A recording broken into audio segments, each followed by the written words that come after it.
नमस्कार, मैं प्रेयसी। स्वागत है आप सभी का द प्रिंट लाइन्स में। चलिए नजर डालते हैं आज की 5 बड़ी खबरों पर। आज से संसद के शीतकालीन सत्र की शुरुआत हो चुकी है। यह सत्र 22 दिसंबर तक चलेगा। इस सत्र में कुल 19 विधेयक सदन में पेश होंगे। सदन के सत्र के पहले दिन पीएम मोदी ने कहा, राजनीतिक गर्मी बड़ी तेजी से बढ़ रही है। बता दें कि सत्र में पीएम मोदी ने विपक्ष के सांसदों के लिए बताई गोल्डन अपॉर्चुनिटी। देश ने नकारात्मकता को नकारा है। मैं लगातार सत्र के प्रारंभ में विपक्ष के साथियों के साथ हमारा विचार विमर्श होता है। हमारी मेन टीम उनसे चर्चा करती है। मिलकर के भी सबके सहयोग के लिए हम हमेशा प्रार्थना करते हैं, आग्रह करते हैं। इस बार भी इस प्रकार की सारी प्रक्रियाएं कर ली गई हैं और आपके माध्यम से भी मैं सार्वजनिक रूप से हमेशा हमारे सभी सांसदों से आग्रह करता हूं,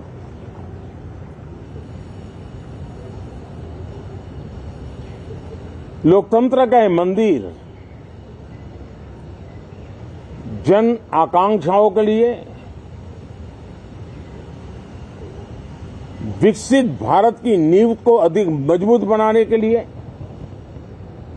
बहुत महत्वपूर्ण मंच है। भाजपा ने भारी बहुमत के साथ मध्य प्रदेश, राजस्थान और चंडीगढ़ में अपनी जीत का परचम लहराया, जिसके बाद से पूरे भाजपा कार्यकर्ताओं में खुशी की लहर है। ऐसे में मध्य प्रदेश के गोविंदपुर सीट पर बीजेपी की ओर से रिकॉर्ड जीत हासिल करते हुए क्या कुछ कहा मध्य प्रदेश की नवनिर्वाचित भाजपा विधायक कृष्णा गौर ने, सुनिए। हम लोग धरातल पर काम कर रहे थे और पहले दिन से ही हमको भरोसा था कि मध्य प्रदेश में परिवर्तन जैसी कोई लहर वाली बात है ही नहीं। कांग्रेस सिर्फ एक झूठा माया जाल और वातावरण बनाने का काम कर रही थी ताकि उसको कुछ न कुछ सीटें हासिल हो जाए, कुछ वोट उनका प्रतिशत बढ़ जाए। क्योंकि जिस प्रकार से 5 वर्षों तक हमारे यशस्वी मुख्यमंत्री शिवराज सिंह जी के नेतृत्व में पूरे प्रदेश में विकास और जन कल्याण का अभूतपूर्व कार्य हुआ है, उसका परिणाम हमको इस प्रकार देखने को मिला है। निश्चित रूप से आज मध्य प्रदेश 2003 के पहले का और आज 2023 का मध्य प्रदेश हम देखेंगे तो जमीन आसमान का अंतर नजर आएगा और इसमें बहुत बड़ा योगदान भारतीय जनता पार्टी की सरकार और हमारे यशस्वी मुख्यमंत्री श्री शिवराज सिंह जी चौहान के कुशल नेतृत्व का है। संसद के शीतकालीन सत्र के पहले दिन तृणमूल कांग्रेस की सांसद महुआ मोइत्रा को रिश्वत लेकर सवाल पूछने के आरोप में निष्कासित करने पर चर्चा हुई। इस पर बीजेपी नेता निशिकांत दुबे ने प्रतिक्रिया दी। उन्होंने क्या कहा, आइए सुनते हैं। प्रैक्टिस क्या कहता है सर? मुझे पता ही नहीं कि रिपोर्ट में क्या लिखा है। एक्सपल्सन लिखा है। मुझे नहीं पता, ये आपको पता है, मुझे नहीं पता है। वो रिपोर्ट जब ले होगी उसके बाद सारे सांसदों को मिलेगी, फिर मैं पढ़ूंगा, उसके बाद मैं अपनी प्रतिक्रिया दे सकता हूँ। किसी लॉ मेकर को इस तरीके का सिक्योरिटी ब्रीच करना अलाउ है क्या? उसके ऊपर एक्शन होना चाहिए। देखिए, जो कुछ कहना था मैंने एथिक्स कमेटी को कहा है। उन्होंने क्या मेरे बात को कितना माना है, नहीं माना है, ये जब रिपोर्ट पेश होगी उसके बाद ही मैं इसके ऊपर कोई प्रतिक्रिया देने की स्थिति में हूँ। ये मुझे नहीं पता कहाँ लीक हुआ है। मुझे तो लगता है कि अधीर रंजन चौधरी जो है उसने लीक किया है। अब उस रिपोर्ट का वो पार्ट है कि नहीं है, अधीर जी की चिट्ठी और रिपोर्ट मिलाने के बाद मैं उस पर प्रतिक्रिया दे पाऊंगा। दक्षिण भारत के तटीय क्षेत्रों में साइक्लोन का खतरा मंडरा रहा है। बंगाल की खाड़ी से उठा चक्रवात मिचोंग आज आंध्र प्रदेश, पुडुचेरी और तमिलनाडु के तट पर पहुंच रहा है। इस चक्रवात का असर तमिलनाडु के विभिन्न शहरों में दिखने लगा है। भारी बारिश के साथ राज्य में तेज हवाएं चल रही हैं और साथ ही लगातार हो रही बारिश की वजह से सड़कों पर जल भराव भी हो रहा है। मौसम विभाग ने चक्रवात मिचोंग को लेकर अलर्ट भी जारी किया। ये सुंदर झलकियां हैं राष्ट्रीय कला मेला की, जो इन दिनों चंडीगढ़ में चल रहा है और सभी लोगों को आकर्षण का केंद्र बना है। राष्ट्रीय कला मेला हर साल देश की उन्नत संस्कृति और पारंपरिक कला को दर्शाने के लिए आयोजित किया जाता है और चंडीगढ़ में आयोजित हुआ ये मेला राष्ट्रीय कला मेला का 13वां संस्करण है। जो क्राफ्ट मेला ये हमारा एनुअल फीचर है और ये मेले की अवधि 10 दिन होती है। इस बार ये 1 दिसंबर को उसका उद्घाटन हुआ, 10 दिसंबर तक चलेगा। बेसिकली इस मेले का जो उद्देश्य रहता है, यहाँ की जो लोक कलाएं, शास्त्रीय कलाएं के साथ साथ हम जो दस्तकार और शिल्पकारी के जो सामान है उसके लिए भी एक मार्केट मुहैया कराते हैं। हर बार हम काफी कुछ नया करते हैं, जो साज सज्जा जिसे हम अभ्यास कहते हैं उसको लेकर भी और प्रोग्राम को लेकर भी।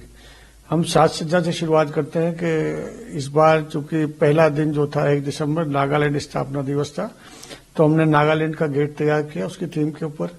पूरे मेले की थीम माने तो मेरा माटी मेरा देश की पूरी थीम के आधार पर इसकी सजावट की गई है। और पहले दिन जो प्रोग्राम किया गया था जिसमें 22 राज्यों के आर्टिस्ट शामिल हुए थे, कोरियोग्राफ प्रोग्राम, उसमें यही थी कि मेरे माटी मेरा देश। और साज सज्जा में आप देखेंगे कि हमने जो स्टेज का बैकग्राउंड है वो भी काफी अच्छा तैयार किया। काफी फोक मोटिव्स हमने तैयार करा के पूरे मेले की जगह लगे हैं। एक बड़ा आइटम हमने तैयार कराया था जो है पत्थरों के अंदर स्टोन में म्यूजिकल इंस्ट्रूमेंट का तराशना, जो लगभग 16 इंस्ट्रूमेंट हमने बड़े बड़े तराशे हैं। अगर आप जाएंगे देखेंगे तो बड़ा अट्रैक्शन का विषय था कि लोगों को जब आए तो उनको देखने में अच्छा लगे। प्रोग्राम को अगर हम बात करें तो हमने 10 दिन कुछ न कुछ रोज नया जोड़ा है। लगभग 18 से 20 राज्यों के कलाकार डेली रहते हैं। उसके अलावा एक बढ़िया सिंगर, चूंकि यहाँ चंडीगढ़ के जो वासी हैं उनको सिंगर काफी अच्छे लगते हैं, तो 10 दिन कोई ना कोई सिंगर बढ़िया रहता है। और सिंगर्स में भी हमने कोशिश ये कि चंडीगढ़ के अंदर जो लोग रहते हैं उनकी चॉइस, जैसे कि हिमाचल के काफी लोग रहते हैं तो हिमाचल के नाटी किंग कहे जाने वाले कुलदीप शर्मा जी को बुलाया। आज लखविंद्र बदाली जी का प्रोग्राम है। और 5 तारीख को हमारे यहाँ सलमान अली जो इंडियन आइडल है उनका प्रोग्राम है। 6 तारीख को मैथिली ठाकुर जी का है। इसी तरह हर दिन ऐसे 10 दिन तक कोई ना कोई नए सिंगर होंगे और डेली कोई ना कोई आर्ट फॉर्म नया होगा पूरे भारत से।